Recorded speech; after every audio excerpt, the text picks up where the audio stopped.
Lo hemos dicho muchas veces. Para construir un México social necesitamos una democracia que logre generar los acuerdos y los pactos. Hoy, sin duda, hay malestar, hay incertidumbre, incluso confusión. ¿Cómo logramos que ese malestar se convierta en una energía que genere los acuerdos políticos? ¿Cómo generamos un espacio para que la reflexión y el diálogo abierto haga visible nuestras diferencias, nuestras coincidencias y se construya un nosotros? Una noción de que somos parte de una nación que tiene que hacer todo para enfrentar desigualdad, exclusión y discriminación. De eso hablaremos hoy en el Estudio de México Social, de la situación de la democracia en nuestro país. La democracia en México se encuentra severamente cuestionada. Por un lado, resulta insuficiente el avance en materia de transparencia e imparcialidad por parte de los órganos electorales, tanto a nivel federal como estatal. Además, la equidad electoral y la consolidación de un sistema competitivo de partidos políticos no se han traducido en gobiernos eficaces ni socialmente comprometidos. Por el contrario, los partidos han caído en una prolongada crisis de representatividad y legitimidad. La democracia que impera en México se ha convertido, paradójicamente, en un problema de fondo para la democracia descrita en el artículo 3 constitucional. De acuerdo con los informes del Latinobarómetro, México ha tenido una disminución de apoyo a la democracia desde 2013. Prácticamente la mitad de la población encuestada sostiene que estaría dispuesta a ceder libertades a cambio de mayores niveles de bienestar. Peor aún, la otra mitad sostiene que estaría dispuesta a aceptar gobiernos autoritarios si estos garantizaran seguridad pública y protección a la integridad física y patrimonial de los ciudadanos. Los mexicanos perciben a los partidos políticos en los mismos niveles de corrupción, ineficacia y antipopularidad como perciben a las corporaciones policíacas e instancias de procuración de justicia. La democracia se encuentra en entredicho. Es momento de replantearla en sus alcances y dimensiones.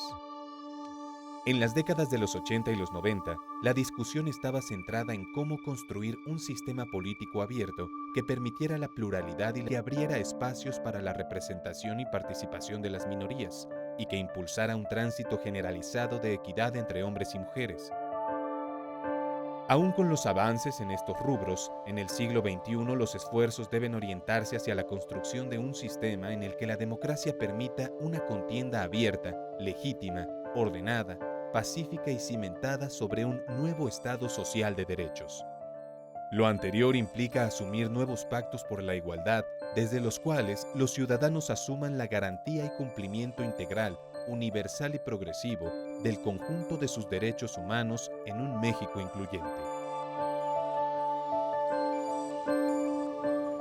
Creo que no es exagerado decir que hay malestar, certidumbre, una inconformidad que parece que se extiende por todas partes. No solo es la economía, los centros de violencias, la sensación de que no hay una claridad, cómo llegamos aquí y sobre todo, qué va a pasar para tratar de generar pues, un entorno de estabilidad, de desarrollo, de percepción de que avanzamos. Y muchas veces lo he platicado con José Woldenberg, de que incluso hay un malestar contra la democracia. Ya no es en la democracia, como lo ha señalado, pero también parece ser que empieza muchos señalamientos en términos de que, tú lo has dicho, no valoramos la democracia que tenemos y por otra parte, algunos, tú has lo sostenido, la democracia tiene ya problemas en sí misma, que creo que es fundamental hacer visible, señalar, porque la inconformidad y molestia incluso ya empieza a señalar a la democracia como parte de los problemas. Algunos dicen que es causa de los problemas. Entonces, Pepe, gracias por estar nuevamente en el Estudio de México Social, sobre todo para que nos ayudes a entender lo que tú has tratado de señalar muchas veces, este malestar con la democracia, los problemas de democracia, ¿de dónde vienen? ¿Cuál es, a tu juicio, el origen de esta sensación de que la democracia no es un elemento que nos está llevando al nivel de desarrollo, bienestar que muchos deseamos, muchos anticipamos y que hoy no sentimos? ¿Cómo lo ves tú, Pepe?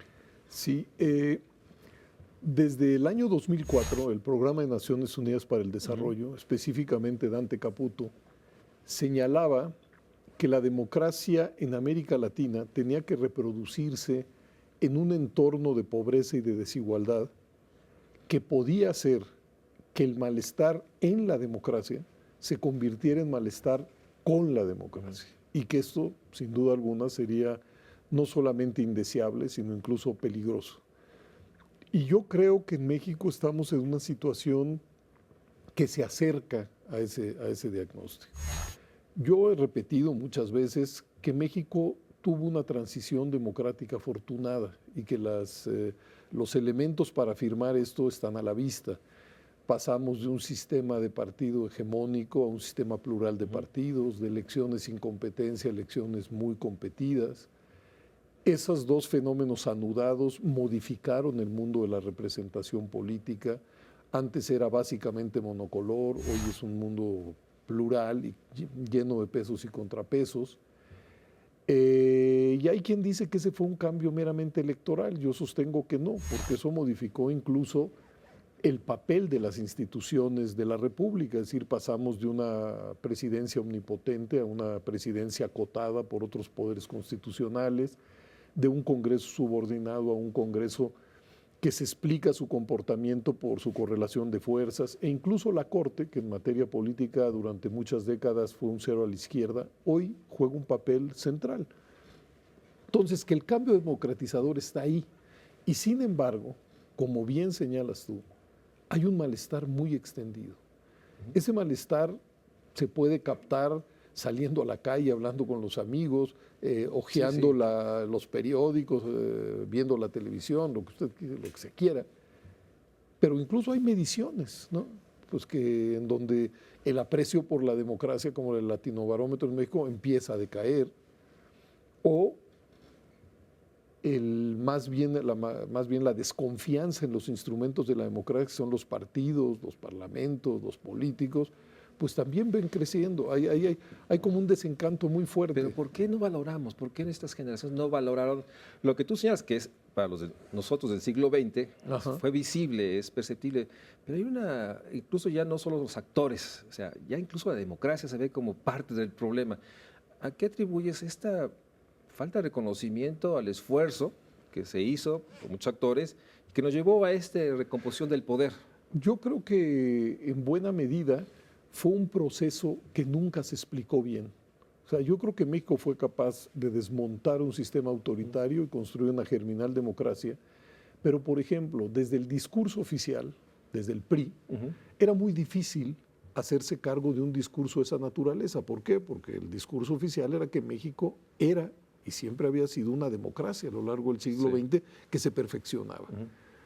Pero incluso desde una cierta oposición, muchas de las reformas políticas, es más, fueron 6 en un lapso de 20 años, tampoco eran valoradas en todo su impacto, porque se decía que de esa manera se legitimaba el régimen. Entonces, a diferencia de lo que sucedió en otras latitudes, donde hubo una pedagogía social para ilustrar lo que estaba sucediendo en materia política, en México no lo tuvimos. Y entonces hay un déficit de comprensión de ese proceso, pues que ha ampliado las libertades, que ha construido un mundo de la representación plural, que ha logrado que existan, insisto, pesos y contrapesos en el entramado social. Pero creo que hay que ir un paso más allá, como tú ya apuntabas. Creo que siempre pensamos que la democracia iba a ser la solución, era una llave que digamos, en los discursos más desbordados no solamente iba a permitir la competencia entre partidos políticos diversos, no solamente iba a equilibrar a los poderes públicos, no solamente iba a expandir las libertades, no, iba a acabar con la corrupción, iba a lograr una mejor gestión de gobierno, y ya en el extremo, iba a lograr crecimiento económico, atención a las desigualdades, desarrollo. Era la puerta para el desarrollo, para decirlo. Se sobrevendieron, llamémosle así, las expectativas. Y yo creo que nos hemos dado cuenta de dos cosas sobre las que vale la pena hablar y analizar. Uno, que la democracia como forma de gobierno es también un problema. Es quizá la fórmula de gobierno más problemática de administrar. Y digo esto no para descalificarlo, sino para pensar en ello y apuntalarla. Y la otra es que, como todo régimen de gobierno, se reproduce en un determinado entorno. Y el entorno mexicano es un entorno muy adverso. ¿Por qué? Porque tenemos ancestrales desigualdades durante las últimas décadas en un crecimiento económico insuficiente, y todo eso pues va forjando, digamos, una sociedad que más que un tejido, para seguir con esa metáfora, es una especie de archipiélago, de islas muy mal comunicadas. Me quedo con la idea de que este proceso germinal de democracia que no logró acreditarse porque se asumía que ya existía o porque, digamos, los partidos pensaban, como decías, que eran concesiones para legitimar un régimen, es algo ya irresoluble. O sea, no, sí, eso está en el pasado. Ya es un dato, no hay manera de lograr esa revalorización de la democracia. Pero aceptando eso y el entorno, también hay una parte, los actores fundamentales de la democracia, representantes, partidos, también han contribuido muchísimo, más allá de la parte, digamos, de la praxis política de los actores del siglo XX, que a su manera trataron de explicar este proceso. También es cierto, y lo has señalado tú muchas veces, es que los actores también han contribuido a esta percepción de que no solo la democracia no llegó al desarrollo en el extremo, pero que ahora es un problema. Y en ese sentido sí me gustaría tu juicio porque creo que es un actor fundamental para explicar esa sensación de malestar en democracia, como lo has señalado, pero también la democracia ha vuelto un problema para el país. O sea, si quieres vamos un poco por partes, ¿no? Veamos a la democracia. Cuando digo democracia como problema, ¿en qué estoy pensando? Así es. Primero, en una noción muy arraigada que no acaba de comprender que democracia y pluralismo son sinónimos. Es decir, en el fuero interno de muchas gentes, lo que quisieran es que su proyecto fuera el que ganara y los otros fueron desplazados. Y entonces no es raro oír que los partidos dividen, que los partidos entorpecen, que los partidos no se ponen de acuerdo, en vez de pensar que esa pluralidad de diagnósticos y propuestas es connatural al régimen democrático, a diferencia de todos los regímenes autoritarios, dictatoriales o peor aún, totalitarios. Es decir, que en el código genético de la democracia existe este pluralismo que es difícilmente asimilable por muchas gentes. Mucha gente quisiera que el mundo fuera a imagen y semejanza de sus ideas, de sus prejuicios, de sus opciones políticas. Entonces, ahí hay un núcleo problemático en esto que yo llamo el código genético de la democracia. Pero ¿no debería tener en ese código genético la manera de procesar esa pluralidad? Claro, ahí vamos. Ahora, ¿qué es lo que ha sucedido en el caso mexicano? Sí. O sea, que quizá el resultado más decantado de este proceso sea que hoy en las instituciones representativas existe un pluralismo equilibrado, que nadie tiene la mayoría. Y esto hace que la toma de decisiones sea una toma de decisiones muy tortuosa, muy compleja, muy lenta y, por supuesto, negociada. Sí. Desde 1997, todo aquello que ha aprobado el Congreso, todo, desde una reforma constitucional, legal, hasta la creación de una comisión, todo ha sido producto de un pacto. ¿Por qué? Porque ningún partido desde esa época tiene la mayoría absoluta. Déjame hacer un corte. Sí. Estamos hablando con José Woldenberg de esta realidad. Hoy una parte sustantiva de la democracia, que es la pluralidad, se convierte también en un reto enorme para el acuerdo, para la toma de decisiones, y lo que es parte constitutiva de la democracia no puede ser asumida como un problema, porque finalmente tenemos esa posibilidad de convivir con todas las visiones, con todas las posiciones, y bueno, que exige la capacidad de acuerdo, de pacto. Vamos a un corte y regresamos para seguir hablando sobre la democracia y el desarrollo, la enorme realidad de que hoy, ya nos explicará José Woldenberg, el entorno de nuestra democracia también se vuelve un tema que está abonando a esta sensación de que no estamos avanzando. Vamos a un corte y regresamos al Estudio México Social. Según datos del INE, la percepción que tiene la población mexicana sobre lo que significa democracia se canaliza en la frase «muchos participan y pocos ganan». Solo en Sonora los habitantes piensan que la democracia implica reglas que son iguales para todos. Mientras que en Guanajuato, después de vincularla con la actividad donde los ciudadanos participan y solo unos cuantos se ven beneficiados de ello, es la localidad donde sus habitantes la relacionan más con la colaboración de todos.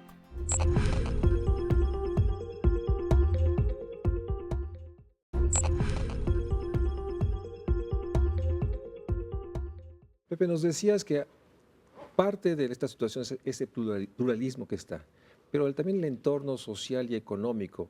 Empezabas a describir esa dimensión que también afecta a la democracia. Sí, sin duda alguna. Yo creo que es más, lo que más afecta el aprecio o que genera desprecio por un régimen de gobierno tiene que ver más con su entorno. Incluso tratar de explicar. Yo creo que nuestro proceso de cambio democratizador coincidió con un muy escaso crecimiento económico. Eso se puede, digamos, está documentado, documentar. De 1982 a la fecha, la economía no ha crecido con suficiencia. Y esto, pues, se traduce en realidades muy fuertes para la población. ¿Qué quiere decir eso?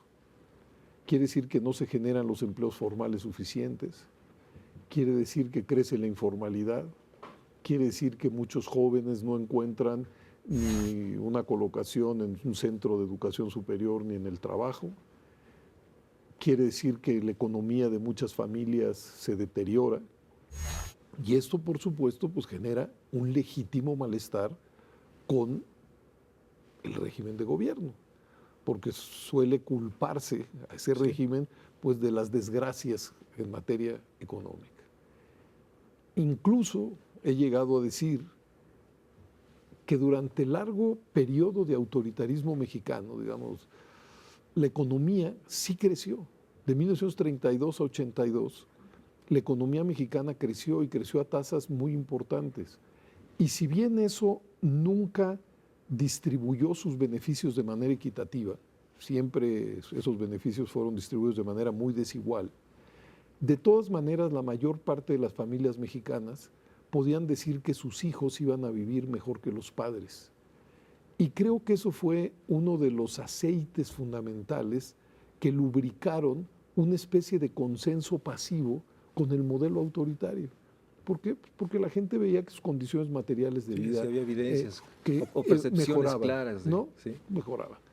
Pero llevamos 30 años o más, quizá, en donde la realidad es otra, la inversa, que muchas familias, eventualmente los hijos, van a vivir peor que los padres. Por primera vez se rompió ese aceite que generaba esa expectativa. Y entonces yo creo que ahí hay uno de los manantiales, de las fuentes de irritación, de desencanto, de molestia con la política en nuestro país. Yo creo que esa es una.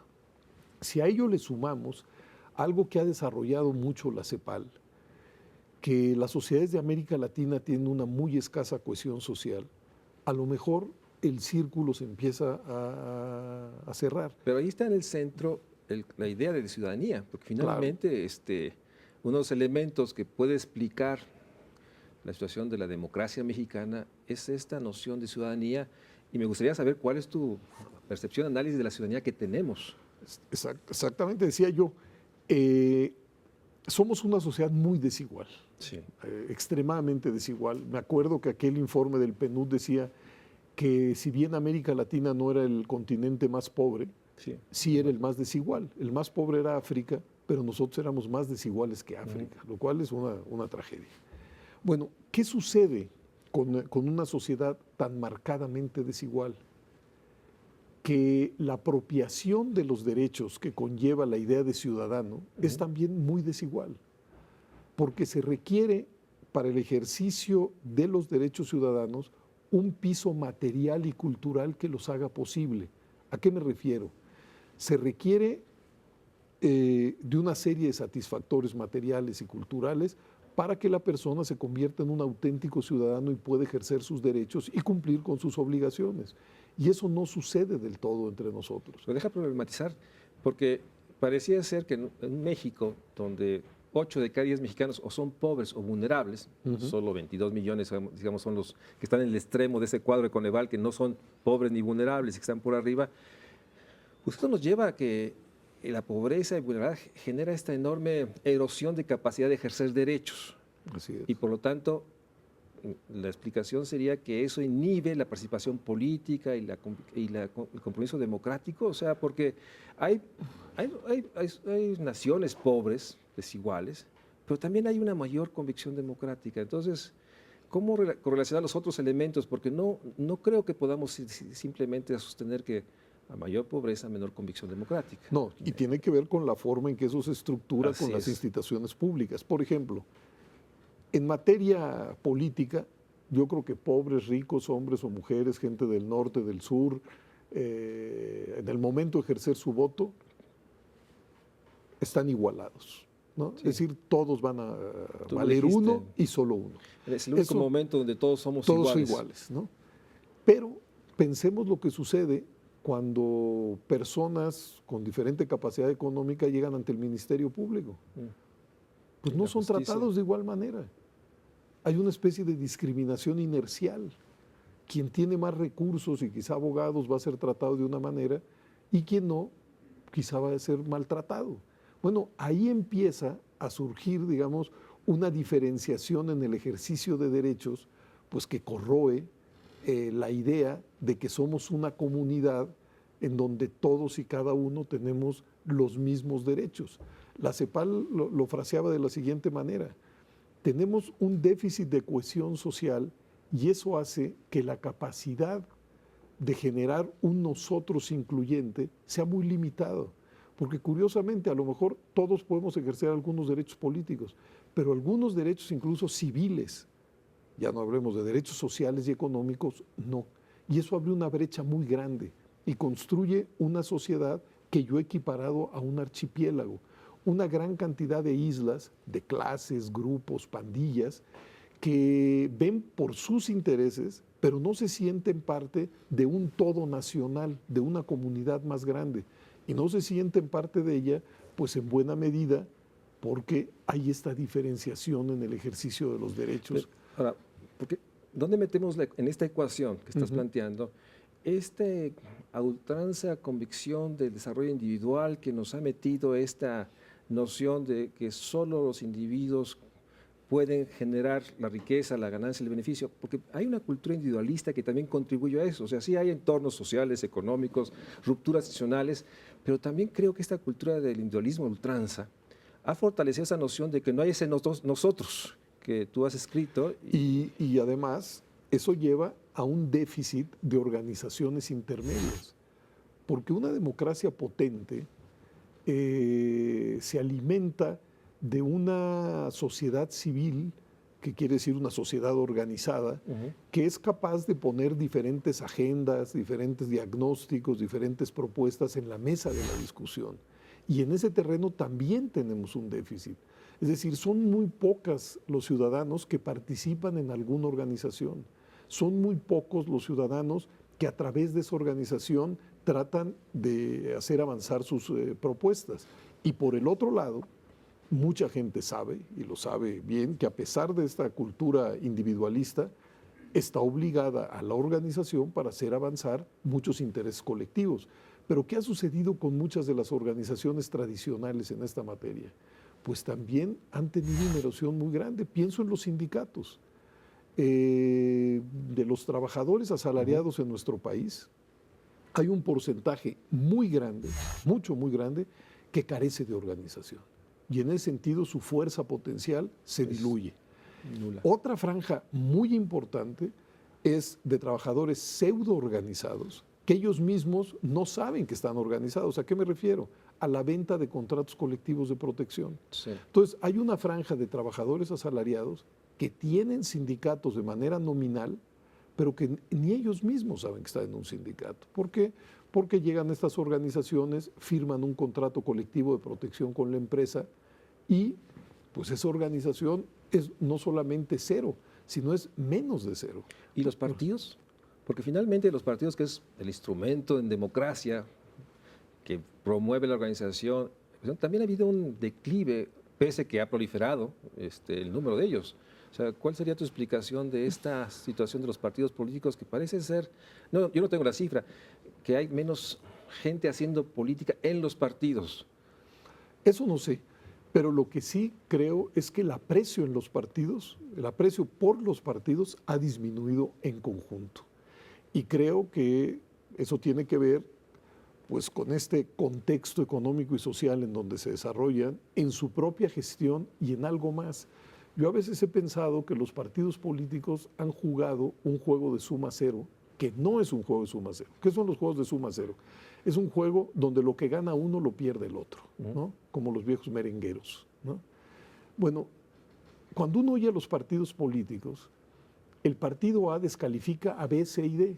Cuando oye a B, ese descalifica a A, C y D. Cuando oye a C, descalifica a los otros tres. Y así, y creen que están en un juego de suma cero, que al descalificar al otro, gano yo, ¿no? Bueno, es probable, no es probable, creo que es... esa dinámica ha hecho que en conjunto se descalifiquen unos a otros. Y eso es, además, otro insumo para este descrédito que hay en los partidos políticos. Ahora bien, yo quiero repetir que no entiendo ningún sistema democrático sin partidos políticos, estos u otros, porque los partidos políticos siguen siendo los grandes agregadores de intereses. Así es. Son referentes imprescindibles para el litigio político, son los que pueden decirle a la sociedad, bueno, este es mi diagnóstico, esta es mi propuesta. Son al mismo tiempo pues las plataformas privilegiadas para presentar candidatos a los diferentes cargos electivos. Es decir, yo no veo en el mundo una sola democracia consolidada que no tenga un sistema de partidos fuerte y representativo. Ahora, lo que me preocupa en el caso mexicano, pues es este malestar con los partidos, esta distancia crítica hacia los partidos, aunque también hay que decir, hay franjas importantes de la sociedad que sí se identifican con el PRI, con el PAN, con el PRD, con Morena, con el resto de los partidos. Pero hay una gran franja que simplemente no tiene ningún interés de participar, se abstiene finalmente. No, y que incluso mucha de la gente que participa tiene de todas maneras una distancia crítica muy grande.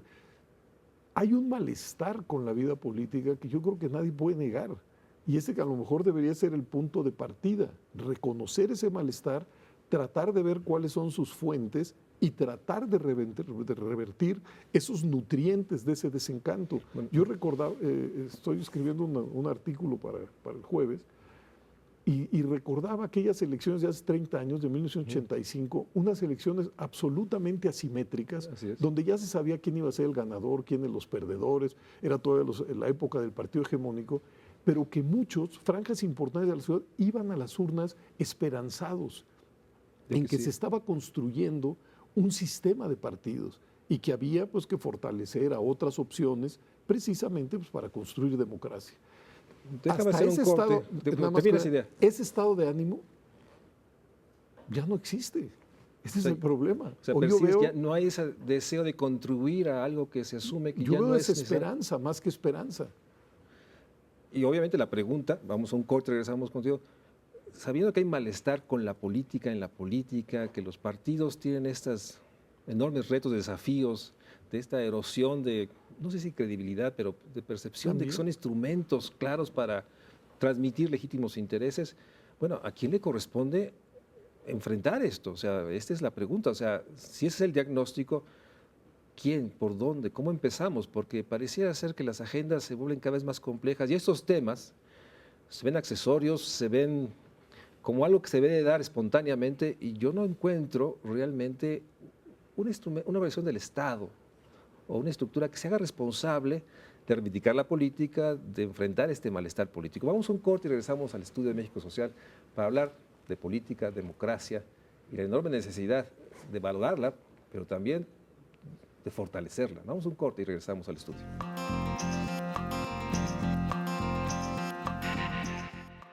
De acuerdo con el informe País sobre la calidad de la ciudadanía en México que presentó el INE en 2014, en el país el nivel de confianza interpersonal es muy heterogéneo entre los estados.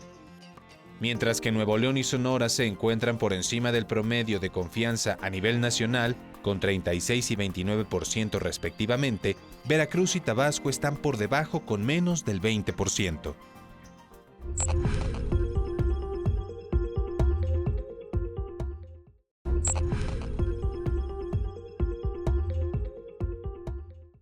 De acuerdo que hay un gran problema en términos de enfrentar este desgaste, erosión de la política, de los actores políticos, pero ¿cómo? ¿A quién corresponde? ¿Cómo hacemos visible este tema o este problema? Porque pareciera en la agenda de del país, crecimiento, empleo, incluso los temas sociales, nadie asume plenamente que uno de los grandes temas es fortalecer el sistema político mexicano. Y ahí no veo una propuesta, pero tampoco veo que haya una institución responsable o alguien que asuma o alguien que señale, más allá de los artículos, las investigaciones, los libros, pareciera que no está en la agenda. Sí, bueno, los primeros preocupados con esta situación deberían ser los políticos, por supuesto, y deberían tomar nota de que este desencanto es un corrosivo realmente peligroso, porque si bien hoy la diversidad política puede expresarse y recrearse y convivir y competir de manera institucional, esto es un logro que se puede erosionar, que se puede fracturar. Entonces, creo que los primeros responsables son los propios políticos, tanto desde los partidos como desde las instituciones públicas, es decir, desde los gobiernos, desde los congresos, desde los ayuntamientos. Pero ¿estás de acuerdo que no está? Bueno, por lo menos no está, sobre todo con la fuerza que debería de estar. Es decir, yo creo que vivimos un momento plástico, es decir, un momento en donde nadie puede 100% saber cuál es el futuro inmediato y que puede haber derivaciones perversas. Entonces, ¿cuál sería la mejor derivación? Digo yo, tener conciencia que se ha debilitado el aprecio en la democracia, tratar de fortalecerla, pero no fortalecerla solamente con operaciones que incidan sobre la política, sino sobre el contexto en el que se desarrolla la política. Y ahí el tema del crecimiento económico y de políticas para temperar las desigualdades y para generar cohesión social y para generar un sentido de pertenencia, yo creo que son muy importantes y deberían de ser puestas en el centro. Creo que incluso muchos años le estuvimos dando vueltas a la noria electoral, sí, y eso dio buenos resultados. Pero es el momento de darse cuenta de que la política no se resuelve solamente en el ámbito de la política, sino el entorno que tiende a erosionar el aprecio por los instrumentos de la política. Ahora, es responsabilidad, digo yo, en primer lugar, pero es responsabilidad de todos, es decir, de las organizaciones sociales, de la escuela, de las familias. Pero ahí caemos en un atrapamiento porque por otra parte, con una ciudadanía blanda, como lo puede definir el PNUD, donde hay millones de mexicanos que están en el proceso de garantizarse los mínimos de ciertos derechos, es muy difícil que tengan este impulso, esta posibilidad. No solo pero también hay mucha gente movilizada y mucha gente organizada y mucha gente irritada. Y ojalá estas personas que han salido a la calle, que han generado organización, que han puesto sus reclamos en la arena pública, ojalá también puedan ser capaces de presentar un proyecto, un horizonte, una serie de reformas posibles, pues para reencauzar las cosas, ¿no? Sí, este malestar que está y que, como creo que lo escribiste tú, un malestar que termina en un podio en donde hay un discurso, es un avance de la democracia. Y en ese sentido debe ser valorada en términos, cualquier marcha que llegue, digamos, a un templete, en ese sentido creo que debemos respetarlo y verlo como el instrumento para potenciar. Sí, es digamos, la cara expresiva de mucha gente, ¿no? Es decir, mucha gente a través de esa marcha, de ese meeting, está expresando en principio un malestar, en principio un desencanto, un enojo. Estos últimos acontecimientos, por ejemplo, sí, lo de bárbaros de Iguala, Ayotzinapa.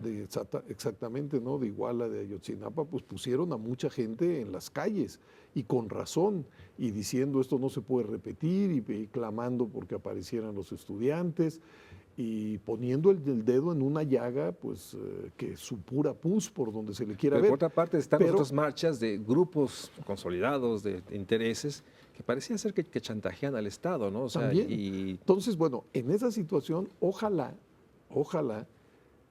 esta que hoy es irritación y rabia pueda traducirse en proyecto y organización. ¿Tú sí percibes irritación, rabia, malestar? O sea, sí, sin duda. Sí lo sientes, pues, y finalmente. Creo que cualquiera que salga a la calle y que ojee o vea los medios, pues podrá constatar esto, ¿no? Pero hay que traducir eso en alguna opción.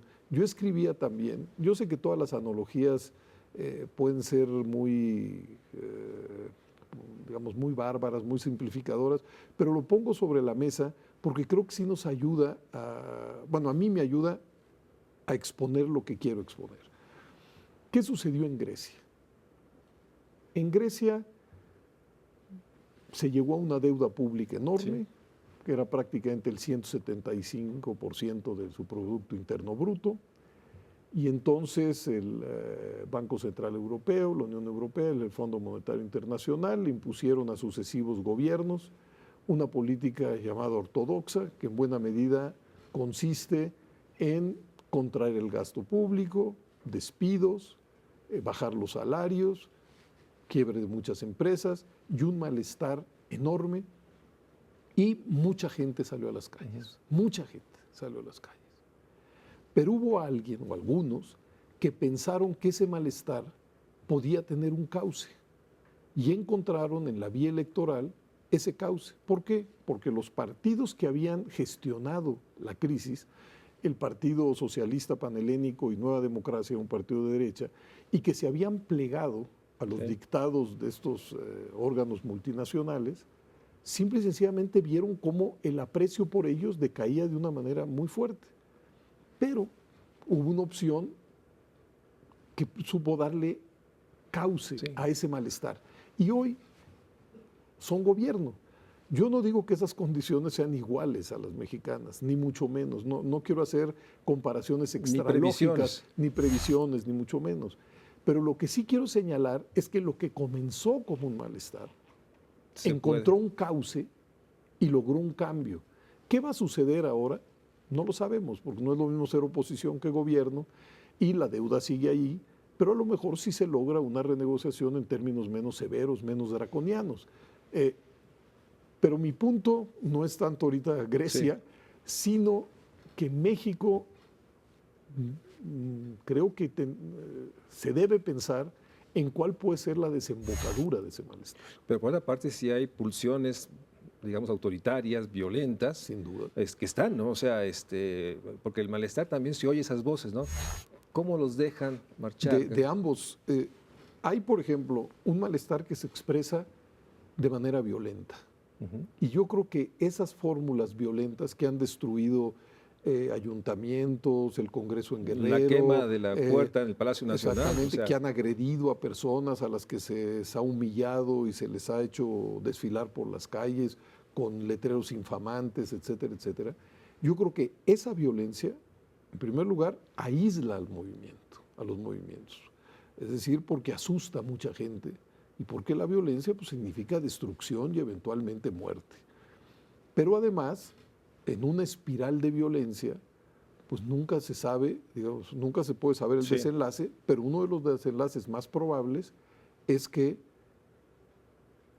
haya una fuerza de carácter represivo, ¿no? Entonces, esas son manifestaciones que a mí en lo personal me preocupan, porque creo que al final aportan muy poco y pueden ser desgastantes para las propias fórmulas de expresión pacífica del malestar, y pueden incluso ser un acicate para empezar en fórmulas autoritarias.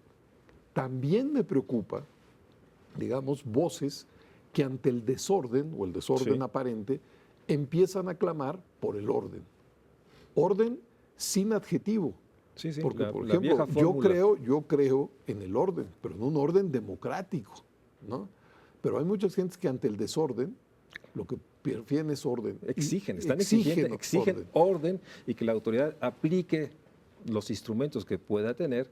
Y eso es una situación que estamos, yo creo que es el momento que estamos viendo, la tensión de esas nociones que a veces pareciera que el clamor por un orden y exigencia de liberar carreteras, liberar espacios públicos, se vuelven mucho más riesgosos por el riesgo que implica en un entorno que no se valora la democracia. Deja hacer un corte, porque en esta última sección del programa me gustaría, bueno, ¿por dónde empezamos? ¿Cuál sería para ti, digamos, los puntos, digamos, prioritarios para iniciar, entendiendo que hay que trabajar en una política social, de desarrollo, que reforme, entonces sí, pero hay elementos de la política que tenemos que dar una prioridad. O sea, ¿cómo logramos? Tenemos un Congreso nuevo en septiembre. Tenemos la mítica fecha 2017, 100 años de la Constitución. Y tenemos un entorno de pulsiones autoritarias, de desvalorización. En ese entorno, ¿cuáles serían para ti las acciones urgentes, inmediatas, que deberíamos estar discutiendo por lo menos? Vamos a un corte y regresamos a la última parte del programa, aquí con José Woldemers, sobre democracia, desarrollo, los riesgos de la democracia, pero también la oportunidad que implica los avances que tenemos. Un corte y regresamos al Estudio México Social.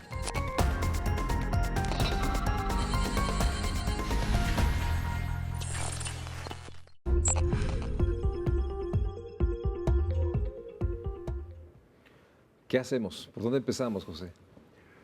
Pues esa sí que es una pregunta muy difícil. No creo que yo la pueda contestar, pero puedo decir 2, 3 cosas. Primero, yo creo que sí es muy importante darse cuenta que la política económica y social que se ha seguido en los últimos tiempos es absolutamente insuficiente para un país de nuestra densidad, de nuestra desigualdad, y que por esa vía realmente es muy difícil, insisto en ello, generar cohesión social.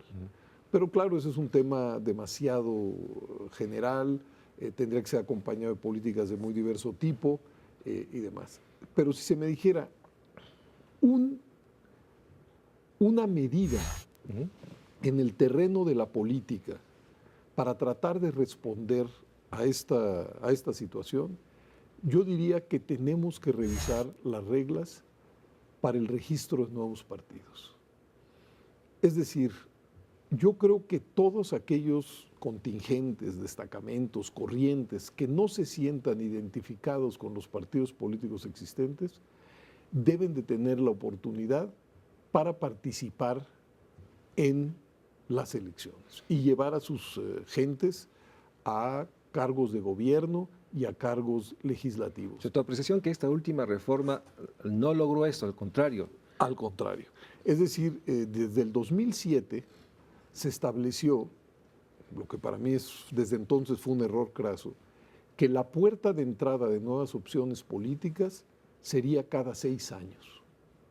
De tal suerte que se echó para atrás algo que venía sucediendo desde 1977, que es ante cada nueva elección se abría la posibilidad de que nuevas opciones políticas ingresaran a la disputa por los cargos electivos. Se consideró, nunca me quedó claro por qué, que ahora sería cada 6 años.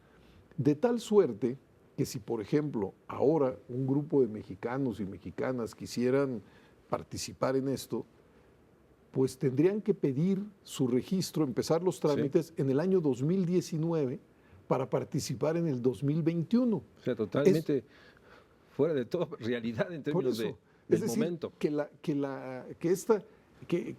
este malestar no podría encontrar hoy un conducto eficiente. Diferente a la oferta partidista que está exactamente, ahorita. ¿no? Sí, salvo por las candidaturas independientes. Que yo lo he dicho, o sea, yo no estoy en contra de las candidaturas independientes, pero siempre he estado en contra de la retórica de las candidaturas independientes, porque una vez que un ciudadano se postula para presidente municipal, diputado local o federal o presidente de la República, pues en ese momento ese ciudadano se convierte en un político, ¿no? Sí.